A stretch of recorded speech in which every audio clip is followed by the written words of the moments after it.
이 시간 우리에게 주시는 하나님의 말씀은 마태복음 5장 9절 말씀, 신약 4쪽 말씀입니다. 화평하게 하는 자는 복이 있나니 그들이 하나님의 아들이라 일컬음을 받을 것이며. 아멘. 오늘 설교는 여러분께 질문 하나를 드리며 시작하려고 합니다. 인도의 마하트마 간디, 그리고 독일의 아돌프 히틀러, 그리고 미국의 도널드 트럼프 대통령, 이 세 사람에게 한 가지 공통점이 있습니다. 과연 무엇일까요? 외국 사람입니다, 이런 거 대답하지 마시고, 정답은 이 세 사람 모두 노벨 평화상 후보였다는 점입니다. 간디는 노벨 평화상 후보에 총 5차례 올랐는데요, 마지막 후보로 올랐던 1948년에는 수상이 유력했습니다. 그런데 그만 암살을 당해 상을 받을 수 없었습니다. 노벨상 위원회의 규정에는 죽은 사람에게는 노벨상을 줄 수 없다는 규정이 있기 때문이랍니다. 또한 트럼프 미국 대통령도 몇 차례 후보로 추천되었습니다. 여러분 기억나실지 모르겠는데 19년에 일본 아베 총리가 추천을 했습니다. 그 이후에 20년, 21년에도 추천을 받았고요. 그리고 작년 25년에도 노벨 평화상 후보로 추천이 됐습니다.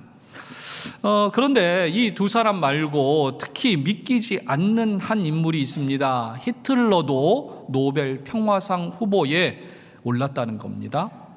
1938년과 39년 두 차례 후보에 올랐는데요, 1938년 미국의 여류 문학가인 거트루드 스타인은 히틀러가 노벨 평화상을 수상해야 한다며 이렇게 추천의 이유를 밝혔습니다. 히틀러가 평화상을 수상해야 한다고 나는 주장한다. 왜냐하면 그는 독일에서 모든 경쟁 요인들 그리고 투쟁 요인들을 제거하고 있기 때문이다. 그것은 곧 평화를 의미한다. 여러분, 히틀러가 유대인들과 민주인사를 축청하고 제거한 것이 그의 경쟁 요인들, 그의 투쟁 요인들을 제거한 것이라는 걸 우리는 압니다. 어떻게 그렇게 사람들을 죽인 것을 평화를 만든 것이라고 감히 말할 수 있겠습니까? 역사를 되돌아볼 때 누구도 히틀러를 평화를 만든 사람이다, 만드는 사람이라고 말하는 사람은 아무도 없을 겁니다. 겉으로는 평화로운 세상을 만들기 위해서라고 명분을 달지만 결국은 자신의 욕심과 이기심을 채우기 위해 전쟁을 일으켰고 다른 사람의 평화를 빼앗고 짓밟는 극악한 일들을 행했다고 우리는 평가할 수밖에 없는 겁니다. 오늘날에도 이러한 인간의 욕심과 이기심 때문에 개인 간이 되었던 집단 간이건 아니 그리고 무엇보다 국가 간에도 평화가 사라진 것만 같습니다. 문명 이야기라는 책을 쓴 듀렌트 박사 부부의 연구에 따르면 지난 인류 역사 3,500년 중에서 전쟁이 없었던 기간은 불과 286년밖에 되지 않는다고 합니다. 인류 역사의 92%는 전쟁의 역사였다는 겁니다. 많은 사람들이 전쟁을 싫어하고 평화를 갈망하지만 전쟁은 왜 사라지지 않는 걸까? 저는 그것을 국가 간의 전쟁이라는 큰 범주보다는 우리의 일상에서도 충분히 가늠될 수 있다고 생각합니다.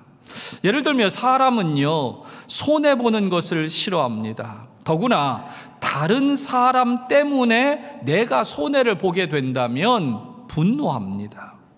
반대로 내가 누군가에게 손해를 입히거나 상처를 주는 경우도 분명히 살다 보면 생깁니다. 그런데 분명히 나의 잘못이 있다라는 걸 내가 알매도 불구하고 우리는 그 때로는 원인을 제공한 사람, 그 사람을 더 탓하곤 합니다.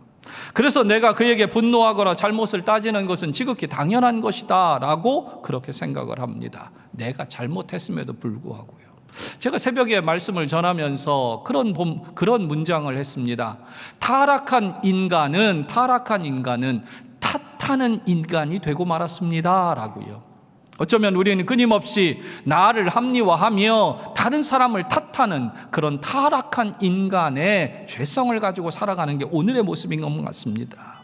국가 간에도 그러한 모습은 결국 나타나고 맙니다. 요즘 미국이 자국의 이익을 내세우며 행하고 있는 관세 정책은 오히려 관세 전쟁으로 불릴 정도로 전 세계 국가들에게 위협이 되고 있다고 우리는 그렇게 느껴집니다. 여러분, 개인적인 것이든 국가 간의 전쟁이 되었던 그 모든 것은 인간의 욕심과 이기심이 만들어낸 비극이라고 말할 수 있습니다. 그런데 이러한 인류의 인간의 비극은 성경 속에 그 기원을 두고 있다고 말할 수 있습니다. 바로 하나님께서 창조한 최초의 가정, 행복해야 될 가정에서 태어난 행복해야 될 형제간 사이에서 벌어진 최초의 살인에서 그 기원을 찾고 있습니다. 하나님은 세상에 평화가 가득하길 바라셨지만 인간은 욕심과 이기심의 충동을 조절하지 못한 채 살아가는 것만 같습니다. 그리하여 모든 인류는 결국 가인의 후예가 되어 자신의 욕심과 자신만을 위하는 이기심으로 그렇게 화평을 이루지 못하는 그러한 삶을 사는 것만 같습니다. 그러나 오늘 예수님은 우리에게 화평케 하는 자는 복이 있나니 그들이 하나님의 아들이라 일컬음을 받을 것이미요 라고 우리에게 선언하십니다. 결론부터 말씀드리면 욕심과 이기심으로 가득한 이 세상에 평화를 만들려면 다른 방법이 없습니다. 용서와 희생의 마음을 품은 한 사람의 헌신이, 수고가 반드시 거기에는 필요합니다. 그럴 때 세상은 그렇게 희생하며 용서와 희생으로, 헌신으로 평화를 만드는 그 사람을 보며 하나님의 아들이라고 부르게 될 것입니다. 오늘 이 아침 어쩌면 우리가 생각해보지 않는 주제일 수 있습니다. 화평이다, 평화다, 이런 단어들 말입니다. 그러나 오늘 다시금 이 예수님의 말씀을 통해 이 주제를 나에게 좀 적용해 봅시다. 그리고 이 의미를 내가 어떻게 실천할 수 있는지에 대해서도 한 번 더 고민하는 화두의 거리를 삼으실 수 있기를 부탁드리며 오늘 말씀을 좀 생각해 보고자 합니다. 먼저는 화평케 하는 자가 누구인지를 우리는 생각해 봐야 합니다. 우리가 보고 있는 성경에 화평, 평안, 평화, 화목이라는 이 단어가 주석에 따르면 총 371회 기록되어 있다고 통계를 잡습니다. 그러면서 주석은 설명하기를 하나님께서는 화평을 중요하게 생각하고 계십니다. 또한 우리에게 이 화평이 얼마나 필요한지를 성경은 말씀해 주고 있는 겁니다 라고 그렇게 설명합니다. 오늘 우리에게 평화가, 우리에게 화평이 너무도 필요합니다. 성경에서 화평, 평화라는 말은 유대인들이 흔히 쓰는 말로는 샬롬입니다. 이 샬롬이라는 말은 굉장히 다양한 의미로 그렇게 넓게 사용이 되는 그런 단어인데요. 전쟁이 없는 평화로운 상태를 말할 때도 샬롬이라고 표현하고요. 또한 인간과 인간, 사람과 사람 사이에 좋은 관계, 원만한 관계를 이루고 있는 경우도 샬롬이라고 표현하고요. 또한 개인적이지만 육체적으로 건강한 상태에 있을 때도 이것은 육체적인 샬롬이다. 또한 마음의 근심이나 두려움이 없는 그런 평화로운 마음의 상태를 일컬어서도 정신적인 샬롬이다 라고 그렇게 사용이 됩니다. 즉 이 평화와 화평, 샬롬이라는 이 단어 개념은 굉장히 우리 삶에 다양하게, 비록 우리가 별로 신경 안 쓰고 무심히 넘어갈지라도 이 표현, 이 가치는 너무도 소중한 겁니다. 그런데 오늘 본문에서 예수님께서는 단순하게 이 화평이라는, 평화라는 이 개념에 대해서 설명하는 것이 아니라 화평케 하는 자라고 이 표현을 바꿔놨다는 겁니다. 여기 화평케 하는 자라는 말은 헬라어 원문 성경에는 에이레노포이오이라는, 저도 발음이 잘 안 되는데 그런데 이 단어는 두 가지 단어가 합쳐진 단어입니다. 평화를 뜻하는 헬라어 에이레네라는 단어와 무엇인가 만들다라는 뜻을 가진 포이에인이라는 단어가 합쳐진 겁니다. 직역하면 평화를 만드는 자가 됩니다. 우리 오늘 보고 있는 한글 성경에서는 화평케 하는 자라고 번역을 해놨습니다. 참 잘한 번역입니다. 그런데 영어 성경도 굉장히 잘 번역을 해놨어요. 영어 성경 NIV 성경은 이 단어를 이렇게 여러분들 많이 들어보셨을 거예요. 피스메이커. 예, 혹시 커피 메이커로 알아들은 분은 안 계시죠? 예. 피스메이커. 굉장히 그냥 헬라어 의미대로 직관적으로 두 단어를 합쳐놓은 거예요. 우리말보다 더 직관적이죠. 피스메이커. 예수님께서 지금 지칭하는 이 화평케 하는 자는 평화를 사랑하거나 아니면 인격적으로 스스로가 평화로운 그런 원만한 성품을 가진 그 사람을 얘기하려는 것이 아닙니다. 이 예수님의 피스메이커, 화평케 하는 자라는 이 단어는 적극적으로 평화를 만들어가는 사람을 일컫는 겁니다. 즉 자신이 가지고 있는 힘과 노력과 모든 가치를 들여 평화를 지키고 만들어 이웃과 세상을 평화롭게 만들어가는 사람, 그 사람을 예수님은 지칭하고 있는 겁니다. 그런데 여러분, 지금 예수님의 말씀을 듣고 있는 그 예수님 앞에 있는 제자들과 무리들은 과연 어떤 사람들입니까? 계속해서 번번이 언급드리는 얘기지만 이 사람들, 이 무리들은 평화를 만들 수 있는 사회적인 지위나 권력이나 능력이 어떤 조직체를 갖춘 사람들이 결코 아닙니다. 그들은 군인도 아니며 정치인도 아니며 교육가나 종교 지도자들도 아닙니다. 그들은 그저 예수님께서 들려주시는 천국 복음을 듣기 위하여 그곳에 나와 앉아있는 사람들, 그 평범한 사람들일 뿐입니다. 그렇다면 여기서 우리는 한 가지 생각해야 될 점이 있습니다. 그리고 성경학자들도 여기서 무언가 한 가지를 고민해서 결론을 낸 부분이 있습니다. 바로 무엇이냐? 그렇다면 예수님은 이 평화를 만드는 사람들, 피스메이커에 대해서 왜 이 사람들에게 얘기하고 있는가? 그렇다면 예수님이 말씀하시는 평화는 과연 무엇인가? 바로 세상이 말하는 평화와는 예수님이 말씀하는 평화는 다르다는 점을 성경학자들은 짚고 있습니다. 왜냐? 분명히 듣고 있는 사람들이 할 수 없는 것들을 요구하는 것 같기 때문에 그렇습니다. 그렇다면 그들에게 예수님이 요구하는 평화는 다른 개념입니다. 오직 하나님에 의해서, 그리고 하나님께서 주시는 능력과 하나님의 은혜로만 이루어지는 하늘의 평화입니다. 또한 지금 예수님이 말씀하시는 이 천국 복음을 듣고 그것대로 살아가는 자들이 만들어내는 하나님 나라의 평화라는 겁니다. 세상이 말하는 정치적인 군사적인 평화가 결코 아니라 그리스도인 복음의 사람들을 통해 만들어가는 평화라는 겁니다.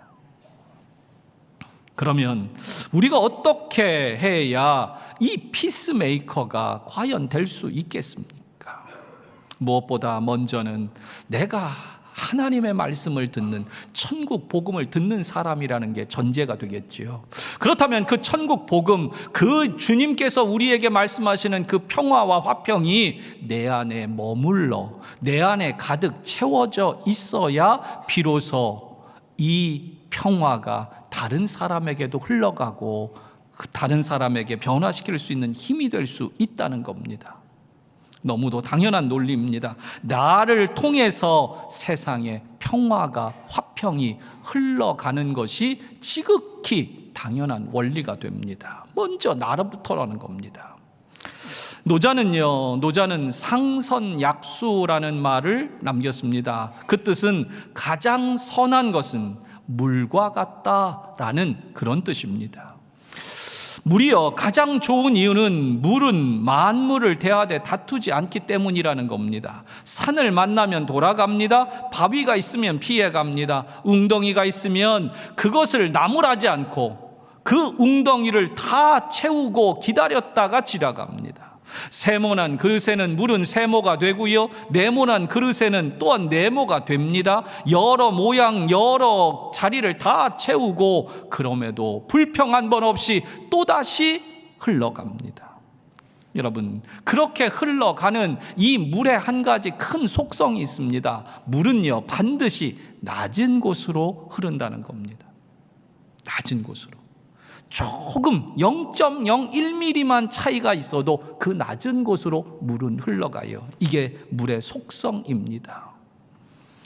그렇게 낮은 곳으로 향해 가는 이 물이요, 끝내는 가장 낮은 곳으로 흘러가는데 어디로 흘러가는 줄 아십니까? 가장 넓은 바다로 흘러갑니다. 그래서 흘러가서 결국 그 물도 바다가 됩니다. 여러분, 이 바다라는 말의 어원 중에 정확하진 않아도 어원 중에 받아들인다, 바다라는 그런 뜻에서 이 말이 바다라고 그렇게 유래했다라고 보는 견해도 있습니다. 이건 정확한 건 아닙니다. 그러나 의미가 있지요. 바다는 그야말로 모든 걸 받아들입니다. 모든 걸 받아들일 만큼 넓습니다. 아니, 모든 걸 받아들이고도 푸념 한번 하지 않습니다.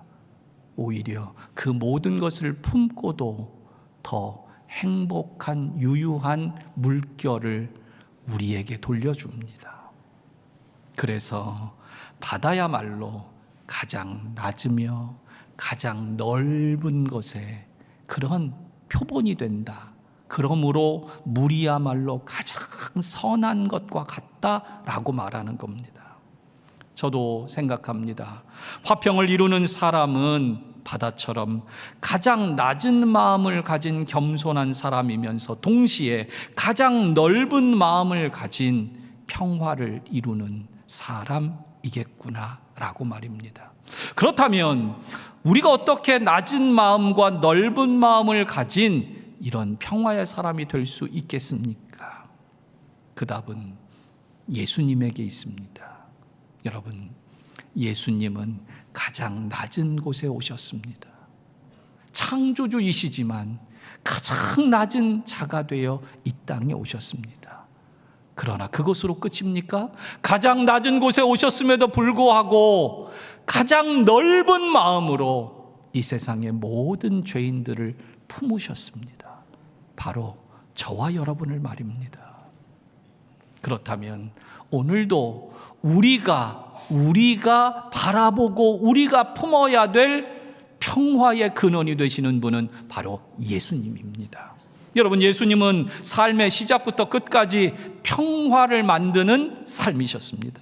예수님의 탄생으로 이 세상에 평화가 임했습니다. 누가복음 2장 14절은 예수님의 탄생을 이렇게 선포합니다. 지극히 높은 곳에서는 하나님께 영광이요 땅에서는 하나님이 기뻐하시는 사람들 중에 평화로다. 즉, 예수님이 이 땅에 오신 것 자체가 우리들 가운데 평화를 위해 오셨다는 겁니다. 평화를 주기 위해 오신 겁니다.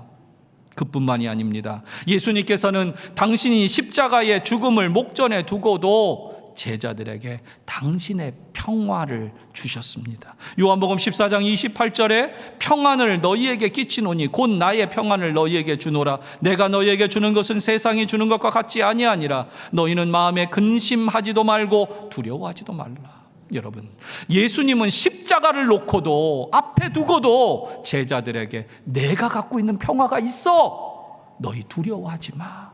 세상이 주는 것과 다른 것 내가 너희에게 준다 말씀합니다. 그뿐이 아닙니다. 부활하신 예수님은 두려워하는 제자들에게 또다시 평강을 주셨습니다. 요한복음 20장 19절과 20절에 안식 후 첫날 저녁 때에 제자들이 유대인들을 두려워하여 모인 곳에 문을 닫았더니 예수께서 오사 가운데 서서 이르시되 너희에게 평강이 있을지어다. 이 말씀을 하시고 손과 옆구리를 보이시니 제자들이 주를 보고 기뻐하더라. 제자들은 우리가 아는 대로 예수님이 죽었습니다. 이제 도대체 어떻게 할 줄 모릅니다. 그리고 심지어 그 시체까지 사라졌다는 겁니다. 두려워 떨고 있습니다. 그런데 그들 가운데, 그들의 두려움의 한가운데 예수님이 호련히 오십니다.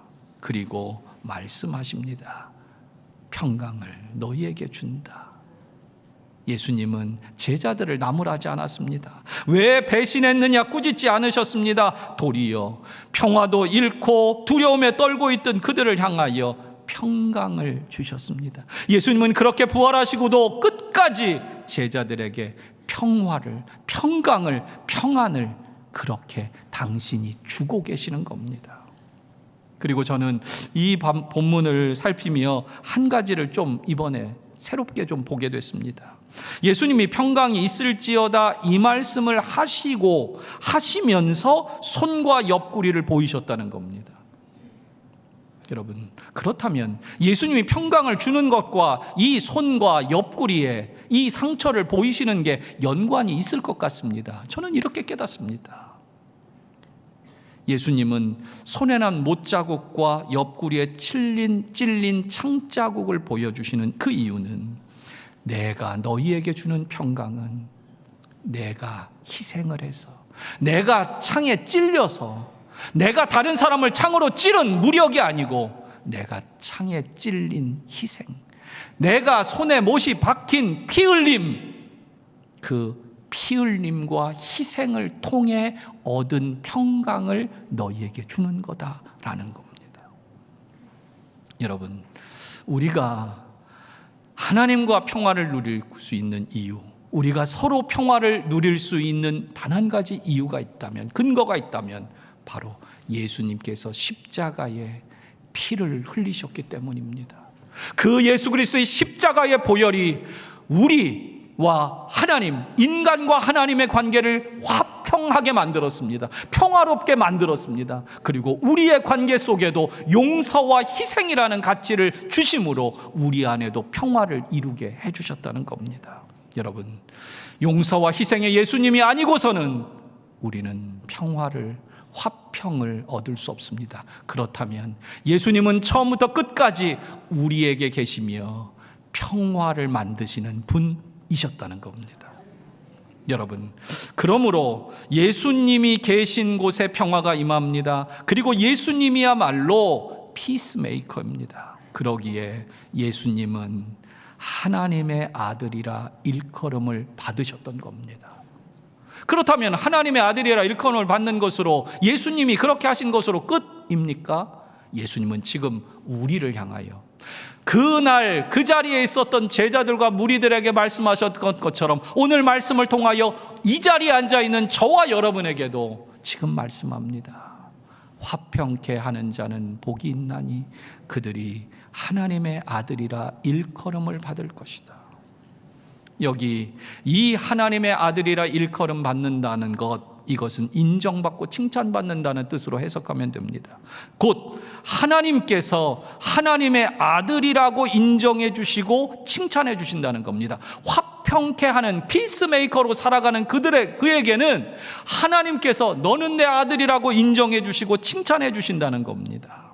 그런데 여기 하나님의 아들이라고 인정하고 칭찬해 주는 아들이라는 단어를 조금 더 우리가 설명이 필요합니다.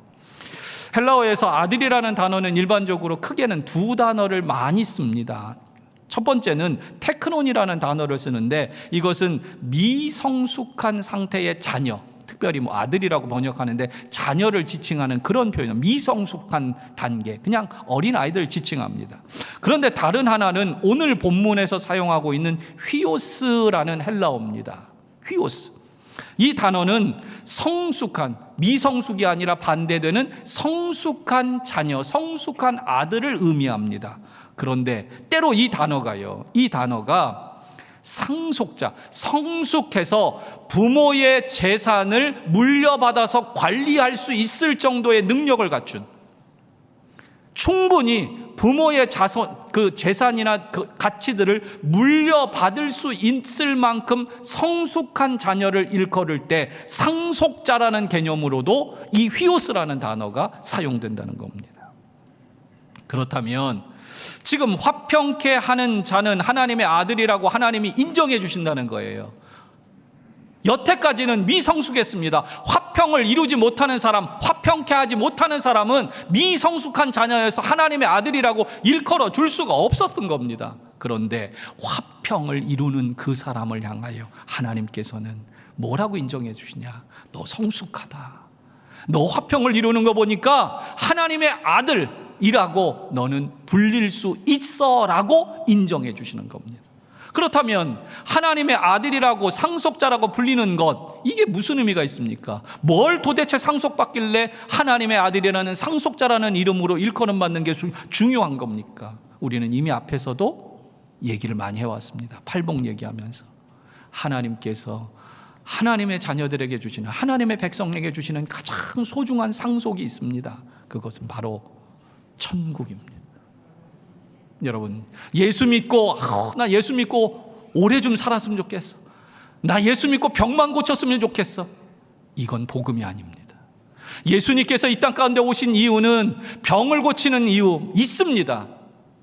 그리고 우리들로 하여금 건강하게 오래 풍족하게 사는데 목적도 있습니다. 그러나 여러분, 그것은 영생의 복음을 받아들이게 하기 위한 하나의 과정일 뿐입니다. 여러분, 예수님은 우리의 병만 고치러 오신 분이 아닙니다. 우리의 문제를 해결해 주신, 우리의 근심을 덜어주려고만 오신 분이 아닙니다. 우리에게 주시고자 하는 가장 궁극적인 하나님 나라의 가치는, 상속해 주고자 하는 하나님의 나라는 바로 천국입니다. 그러므로 여러분, 오늘도 우리가 이 천국을 갖게 된, 상속받게 된 하나님의 아들이라고 일컬음 받게 되는 것, 이것이 가장 큰 복인 줄 알아야 합니다. 여러분, 오늘도 우리는 그 하나님의 아들로 인정받은 기쁨으로 살아야 됩니다. 다시금 반복해서 드리는 말씀은, 이 세상의 화평을 만드는 방법은 무력으로 되지 않습니다. 돈이나 어떤 능력으로도 되지 않습니다. 오직 복음으로 예수님의 마음을 품고 예수님처럼 찔리고 상하고 피 흘리는 희생을 통해서만 화평을 이루는 자가 될 수 있습니다. 여러분, 가정에서, 또한 일터에서 내가 피 흘려야 가정에 평화가 임합니다. 그 사람에게 평화가 임할 수 있습니다. 교회에서든 어디서건 그렇게 살 때 평화가 임합니다. 말씀을 맺겠습니다. 올해 2026년은요, 이탈리아의 성자인 아시시의 성 프란치스코가 선종한 지 800주년이 되는 해라고 합니다. 제가 이분의 기사를, 이제 800주년이 된다는 기사를 읽으며 새롭게 알게 된 내용이 있어서 그래요. 이 성 프란치스코 하면 그와 따라서 같이 나오는 그의 한 기도가 있습니다. 바로 평화의 기도, 평화를 구하는 기도, 이렇게도 하지만 성 프란치스코의 평화의 기도 많이 들어보셨을 겁니다. 그런데 여러분, 이 기도문은요, 성 프란치스코가 쓴 글이 아닙니다. 여러분들 다 아시는 얘기를 제가 드리는 거죠. 저만 몰랐던 거. 성 프란치스코가 쓴 글이 아니랍니다. 내용은 이래요. 1912년 프랑스 가톨릭 영성 잡지 라 클로셰트, 작은 종이라는 그런 제목의 영성 잡지입니다. 거기에 무명 작가의 기도문으로 처음 프랑스어로 누군가 무명의 작가가 기고를 한 겁니다. 그런데 1920년에 프랑스의 한 사제가 그 기도문과 프란치스코 성인의 초상화를 나란히 해가지고 카드를 만들어서 사람들에게 기도문으로 나눠줬답니다. 그러면서 성 프란치스코의 기도문이다라고 해서 사람들에게 회자되기 시작한 겁니다. 그 이후에 미국으로 건너가서 미국의 한 개신교 패기 목사님이라는 개신교 목사님이 똑같이 그 카드를 똑같이 만든 거예요. 그 대신에 불어가 아니라 영어로 번역을 한 거죠. 그래서 미국에 쫙 퍼진 겁니다. 그러면서 이제 사람들이 평화의 기도는 성 프란치스코가 쓴 거구나 라고 그렇게 알려졌다는 겁니다. 그러나 그것은 가톨릭에서도 인정하지 않습니다. 다만 가톨릭에서는 성 프란치스코가 평생 실천했던 청빈과 평화, 사랑과 겸손의 정신과 그 기도의 내용이 너무도 맞닿아 있다라는 이유로 그 가톨릭 신자들 사이에서는 자연스럽게 이것은 성 프란치스코의 기도다라고 불리워 사용되고 있다는 점입니다.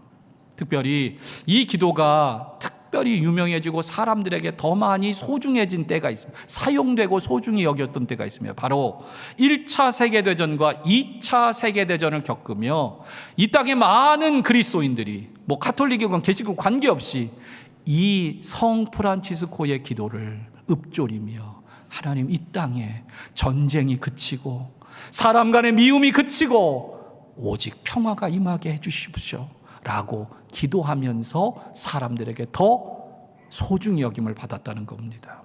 그런데 저는 이번에 설교를 준비하며 기도문에서 제게 새롭게 다가온 한 표현이 있었습니다. 이 기도에는요, 교회를 또한 어떤 단체를 평화의 도구로 써달라고 하고 있지 않습니다. 이 기도는요, 지극히 개인적 자신 1인칭을 담아요. 주여 나를, 그를이 아니고 나를 평화의 도구로 써달라고 기도하고 있다는 점입니다. 제가 새삼 은혜가 됩니다. 여러분, 자신을 평화의 도구로 드리는 사람, 그렇게 희생을 각오하며 피 흘리기를 마다하지 않는 그 사람이야말로 하나님의 아들이라고 불릴 자격이 있는 겁니다. 아니, 하나님은 그렇게 희생하는 사람을 반드시 하나님의 아들이라고 일컬어 주십니다. 그렇다면 오늘 우리는 어떠하겠습니까? 이 시대에 평화가 너무도 필요합니다. 그런데 평화를 만드는 사람이 없습니다. 그런데 주님은 오늘도 우리에게 기대하십니다. 무력이나 정치력이나 어떤 권력이나 집단의 힘이 아닙니다. 오직 나를 평화의 도구로 써주시옵소서 기도하는 자입니다. 우리 이 시간 우리가 그 평화 피스메이커로 살겠다는 다짐을 담아 그 평화의 기도를 함께 좀 기도하고 낭독했으면 좋겠습니다. 함께 기도하는 마음으로 이 기도문을 낭독하겠습니다. 주여, 나를 당신의 평화의 도구로 써 주소서. 미움이 있는 곳에 사랑을, 상처가 있는 곳에 용서를, 분열이 있는 곳에 일치를, 의혹이 있는 곳에 믿음을, 그릇됨이 있는 곳에 진리를, 절망이 있는 곳에 희망을, 어두움에 빛을, 슬픔이 있는 곳에 기쁨을 가져오는 자 되게 하소서. 위로받기보다는 위로하고, 이해받기보다는 이해하며, 사랑받기보다는 사랑하게 하여 주소서. 우리는 줌으로써 받고 용서함으로써 용서받으며 자기를 버리고 죽음으로써 영생을 얻기 때문입니다. 아멘. 기도하겠습니다.